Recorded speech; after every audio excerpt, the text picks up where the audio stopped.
शहाद्यातील 19 वर्षीय तरुणीची माणुसकीला काळीमा फासणारी धक्कादायक घटना. कचऱ्याच्या ढिगाऱ्यात जाळलं 6 ते 7 दिवसाचं अर्भक. सुरतच्या उधनामध्ये माणुसकीला काळीमा फासणारी घटना.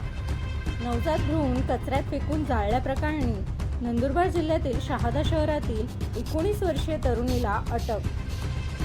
सुरत शहरातील उधना परिसरात माणुसकीला शरमेने मान खाली घालायला लावणारी एक धक्कादायक घटना समोर आली आहे. भीमनगर अंडरपास जवळ 6 ते 7 दिवसांचे नवजात भ्रूण जळालेल्या अवस्थेत सापडल्याने परिसरात खळबळ उडाली आहे. या प्रकरणाचा तपास करत उधना पोलिसांनी CCTV फुटेजच्या आधारे काही तासातच अवैध गर्भपात करून भ्रूण फेकून देणाऱ्या 19 वर्षीय तरुणीला महाराष्ट्रातील शहादा येथून अटक केली आहे.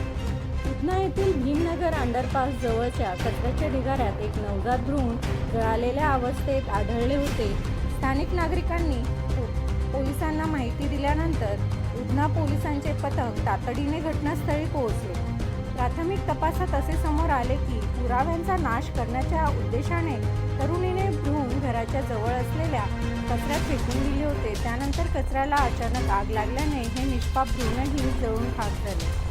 या घटनेचे गांभीर्य लक्षात घेऊन उधना पोलिसांनी परिसरातील CCTV फुटेज तपासण्यास सुरुवात केली.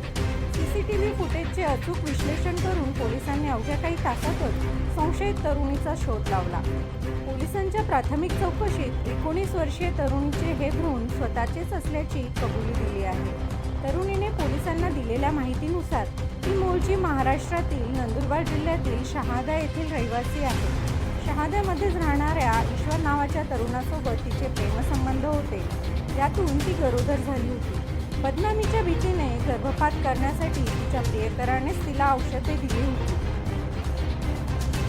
यानंतर सुरतच्या उधना भागात राहणाऱ्या आपल्या नातेवाईकांकडे आली होती आणि येथेच औषध घेऊन तिने गर्भपात केला. उधना पोलिसांनी गुन्हेगारी कट रचणे, अवैध गर्भपात करणे आणि पुराव्यांचा नाश केल्याप्रकरणी महिला आरोपीला अटक केली आहे. यासोबतच तरुणीला गर्भपाताची औषधे देऊन या कृत्यात सहभागी असणाऱ्या तिच्या प्रियकराला देखील पकडण्यासाठी पोलिसांनी शोध मोहीम सुरू केली आहे. मा आशापुरी न्यूजसाठी मुख्य संपादक लाला चव्हाण यांचा हा ग्राउंड रिपोर्ट.